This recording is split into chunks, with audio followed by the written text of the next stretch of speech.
You know, I did not realize that it has been so long since we listened to the last song on this album.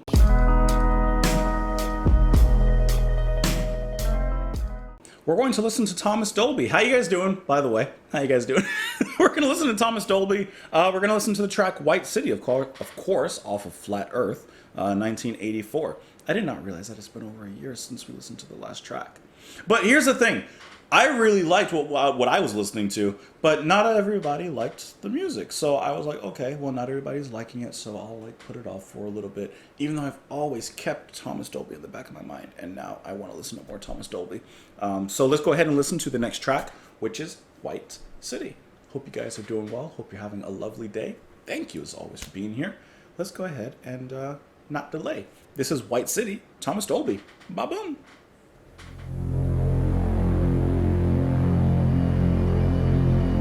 Sounds like the THX.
any enthusiasm for that sort of thing at all. My idea when we started out was to have a, rising up and falling, kind of undulating, ovulating ground, which you don't get so much nowadays. Everything tends to be piecemeal and stagnant, which I don't think is really very exciting.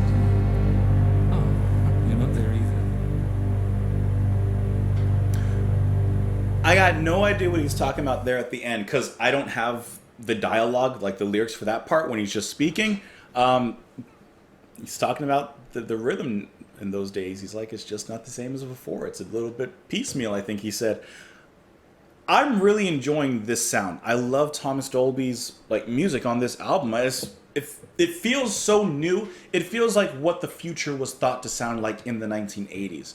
I love the synth pop, but still having a little bit of rock direction, especially in this particular track. I like how the guitar takes lead about halfway through, but most of it is really just synth rock. I would say this is closer to synth rock, although it is kind of poppy, but it's more of like a synth rock pop kind of sound rather than just straight synth pop.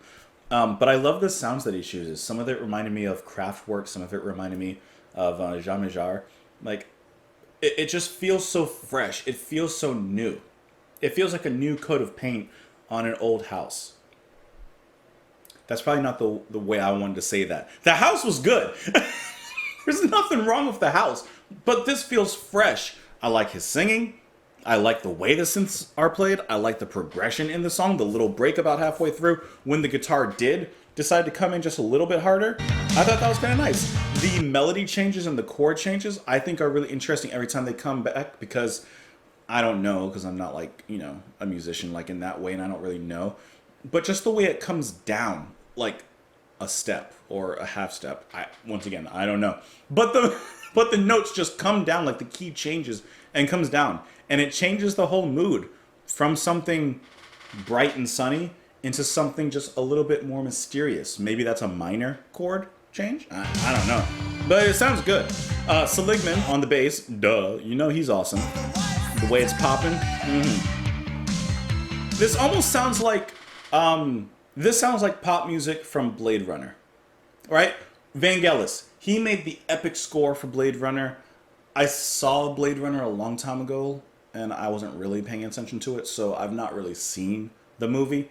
But it kind of reminds me of that kind of synth wave, dark wave kind of sound. But this is like the pop music of that particular movie and cinematic universe, if you will. This is the pop music of that.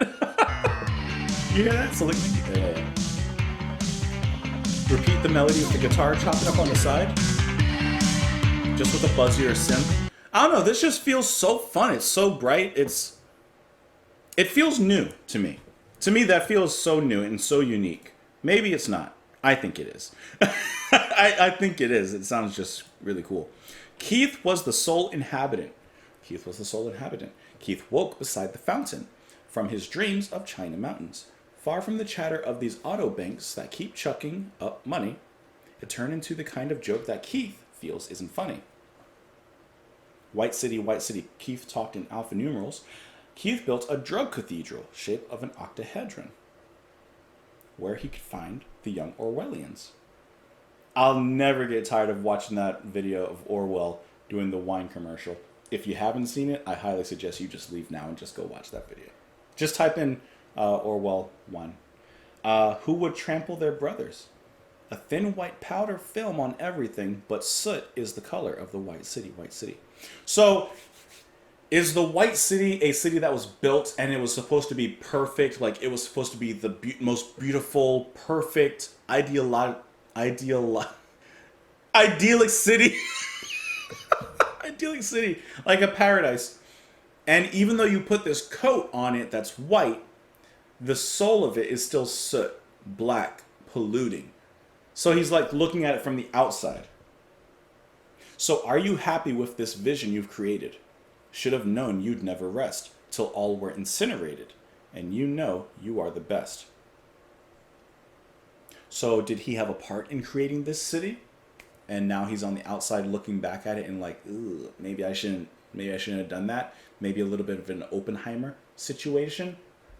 Something like that. I mean, it says with this vision you created, Should have known you'd never rest till we're all incinerated. And whatever he had a part in is having dire effects on other people, perhaps the population in this white city. There's a little depth in there, a little depth in the Dolby. Hey, thank you guys so much for being here. Thank you so much for listening to the music alongside me. Of course, I want to know your thoughts in the comments below. You can follow me on Twitter. You can support the channel on Patreon. Hope you enjoy the rest of your day, and I will see you later, guys. Bye.